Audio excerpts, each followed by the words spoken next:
Albert Breer joins us live, wearing, not incidentally, an Alabama sweatshirt. Michigan. I've been lowered to this. No, I'm just trying to support the student athletes here, Colin. That's all. The Alabama student. I'm a champion for the 22, 21, 20-year-olds that I'm going to be covering in a couple of years. Yeah. No, Roll Tide. So let's go step by step with Russ. How did it all happen? There's different reports out there. Let's just start kind of how did it all happen? Yeah, this goes back to January when they were deciding what they wanted to do. And really, I think, part of the whole hiring process for them after what they went through with Nathaniel Hackett was finding somebody who could stand up to Russell Wilson. And if you look at the guys that they interviewed, it was DeMeco Ryans, it was Jim Harbaugh, it was guys with skins on the wall who would be able to stand up to Russell Wilson. And it wasn't necessarily about trying to resurrect Russell Wilson. It was about trying to value him. Like, what is his value at this point? And is his value commensurate with the contract he's getting? And I'd argue Sean Payton's done that. Like, I think Sean Payton has maximized Russell Wilson. He got him to subjugate his ego. He got him to play a style more like the style he was successful with in Seattle. And, about the middle of the year, I think, came to the decision this isn't working. And if you look at the way the contract is set up, and I think you made this point earlier, it's about the contract. It's not about the player. It's not about whether he's putting forth a passable performance or, whether he's better than you expected. It's about the contract. And, you look at the contract and there's a series of buyouts. That's the way the rolling guarantee structure sets up. It would have been $39 million to get out of the deal this year. It would be $37 million to get out of the deal next year. That means you're basically saying either we pull the Band-Aid off now or we're making a 2-year commitment to him. And if you make a 2-year commitment to him, you're carrying Russell Wilson as the guy you're tying your job security into year 3 of the Sean Payton era. And so this is a pretty cut and dry decision for them, where they looked at it and said, can we get him playing at a passable level? Sure, we can do that. We can find a way to win games with him. But he's not the guy we want to build around, and certainly not on that contract. And that obviously led them to a decision, I think, that's been in the making for a few months now and became final on Tuesday. What do you think the market for Russ is? We went back and forth on this. I don't think it's gigantic. Justin Fields will have a market, but he's cheap and in his prime going into it. Russ is expensive, and he's not as twitchy as he once was. He doesn't throw the ball down the field. What's his market? Well, he has the same problem that Cam Newton and Tim Tebow had. Can you imagine him as a backup, Colin? No. Okay, so that's out, right? Then the other way he would get with a new team would be as a bridge, right? Like, can he be the bridge quarterback? So if you're the Bears and say you're planning on drafting Caleb Williams, he could be the guy that you'd bring in and say, okay, like Russell Wilson's our starter for now until Caleb's ready to go. Is Russell Wilson the guy that ideally you'd want to have around Caleb Williams? Probably not, right? So, I'm not sure where the path is here for him. It's not as easy as it is for some other quarterbacks. Like, you can envision Kirk Cousins going somewhere as he gets older and becoming a backup or becoming a bridge quarterback. It's a lot harder to do that with Russell Wilson because everything he brings with him, his celebrity, all of the different things, the history. It's hard to figure where his fit is going to be. It's not even finding an individual team. It's finding a particular circumstance that he would fit into at this point. So, I think the path would be as some sort of bridge quarterback. But where is that? Like New England, if Belichick were to stay there, this feels like a Belichick project, but Bill might not be there. It's just hard to find a team where it would really fit based on everything that Russell's going to bring along with him. Okay, so you're in a division with Herbert twice a year and Mahomes twice a year. I have a hard time believing Jarrett Stidham's the future. What is Denver's future? They're going to look hard at the quarterbacks in the draft. There's no question about that. And now where they're picking is going to be a factor.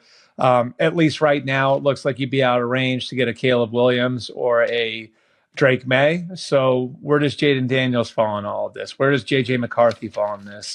The interesting thing about this year's class is you have two guys who I think are legitimately worthy of being the first overall pick in May. And, of course, Williams, who's seen as a once every 5 or 6 years type of prospect at the position.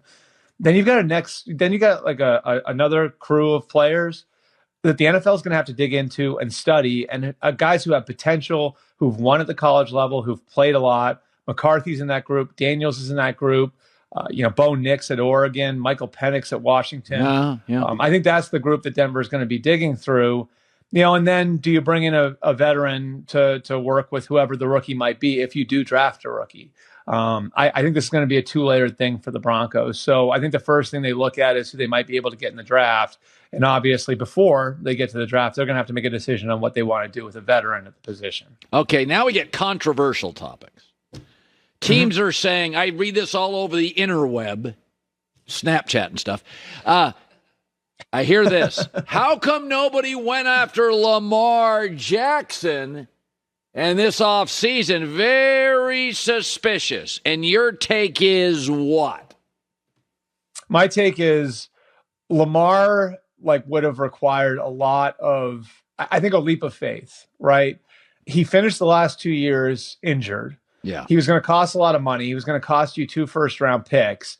And you do have to rearrange who you are offensively to get the most out of him, right? So you have to count on the idea that he is going to stay healthy when he hadn't stayed healthy the 2 years before. You're going to have to commit a contract. You are going to have to commit draft picks. And oh, by the way, you're going to have to commit to playing offense a certain way. And that's a big leap of faith for any team to take. That is. That's where Atlanta was. Atlanta liked him as a player, but Atlanta went down that list, and it's we just can't do it. We just how are we going to count on all of these things hitting at once, And so that's why I think he was a little bit of a conundrum, where you love the player, you love everything he brings to the table, but there was just a lot that went along with acquiring him, which, put the Ravens in position to go and do a deal with him. And they've always believed in him. The contract was just the issue. Negotiating the right contract was just the issue. And, finally, when you backed him into a corner and they had to use the franchise tag on him, they wind up getting it done. All right, more controversy, but you're wearing an Alabama sweatshirt, so you're just here for hot takes today, right? Oh, here we go. That's right. Here's the next one. This is the week. Are you buying Aaron Rodgers' assertion that it wasn't his idea to take up a roster spot and be activated? I do believe it. And I know there's warranted skepticism around that. But everybody I've talked to in that building has actually said that he's been a great teammate and he's done everything we've asked. And you talk to Robert Saleh, and what Robert has said to me over and over and over again in our conversations over the last 6 or 7 months is he's really been wowed by what a thoughtful person he is. And I know that doesn't really match with the persona, but if you go back to Green Bay, and this is something that's really, it's a nuance that I think you can find in offices across America, Colin. Yeah. He has trouble with people above him, not below him. You know what I mean? That's where his problems have always been. He's always taking care of his teammates. He's always taking care of the people below him, the trainers, the weight room staff. All those people in Green Bay would have great things to say about Aaron Rodgers. It was the Mark Murphys and the Brian Gutekunst of the world that he had issues with. Mike McCarthy at one point. Yeah. So he's always been somebody who's sort of punched up, not punched down. Yeah. Which is why all those players followed him to the Jets. So do I believe that he would take care of somebody who is below him and be thoughtful about that? I do, because it's sort of his history. When you cut through the celebrity and everything we all think of him, who he is as a person, it sort of matches up. So I understand why people are skeptical, but I do believe it. For the record, I said this a couple of months ago. I said I'm not Freud, but I do believe you can look at Aaron's history, and in one sentence, I think this sums up his personality. He pushes back on authority, vaccines, government, GM, father. He pushes back on a dad's ideology, a government's ideology, a vaccine, a coach. That's what he does. That's his. Now, I'm not saying that affects his quarterback play, but I do think you can paint a pretty accurate picture saying Aaron's going to push back and make people in power uncomfortable, and that's not a terrible quality. Okay, now let's go to my next non-controversial take, but it's interesting. I said, I know people wouldn't believe this, but I think Baker actually deserves more credit for what he's doing with a sub-500 defensive coach. Yes, the division's bad, but so what? Trevor Lawrence's division was bad last year. I didn't discredit him. So what Baker's doing is really, to me, very, very impressive. AFC playoff team, NFC playoff team potentially. Russell Wilson couldn't do that. So I said, because they're going to make the playoffs, I think, and that means they're drafting, down in the 20s. Okay, they don't want to give up draft capital. And my takeaway is I look at the best quarterbacks in the league, and they have issues. Jalen Hurts regressing. Burrow can't stay healthy. This guy's too expensive. Justin Herbert doesn't win enough. And I'm like, I got no problem with Baker getting a 3 and 4 year deal if the number starts with a 3. What do you think? Is Tampa, do you think, giving this consideration that, hey, he's better than 80% of the guys that do this?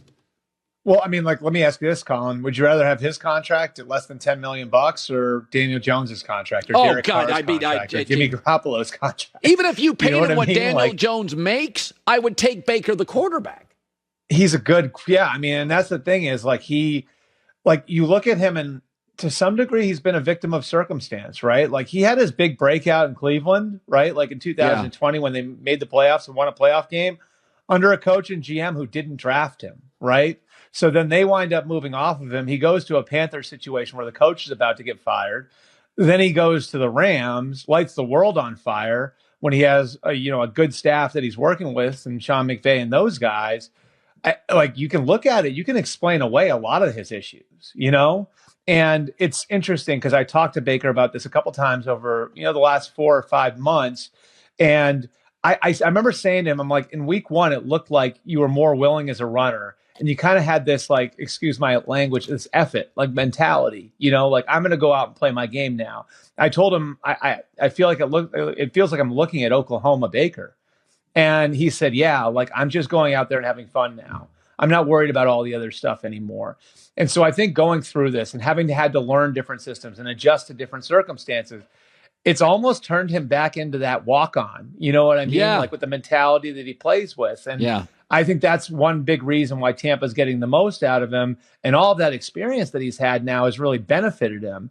So I think he's learned from it. And I think, if you decide to pay him after this year, if you're Tampa, and we don't even know fully where they're going to be from a head coaching standpoint, if they don't win the division, all of that. But I'm with you. I look at this and say, if it's a reasonable B-level quarterback contract, I 100% would be on board with doing it because I think he's going to take the lessons that he learned from being the number 1 overall pick and having to fall on his face again and really, applied them to everything that he does, and the result has been pretty good.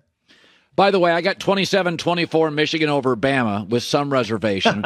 What do you think is going to happen?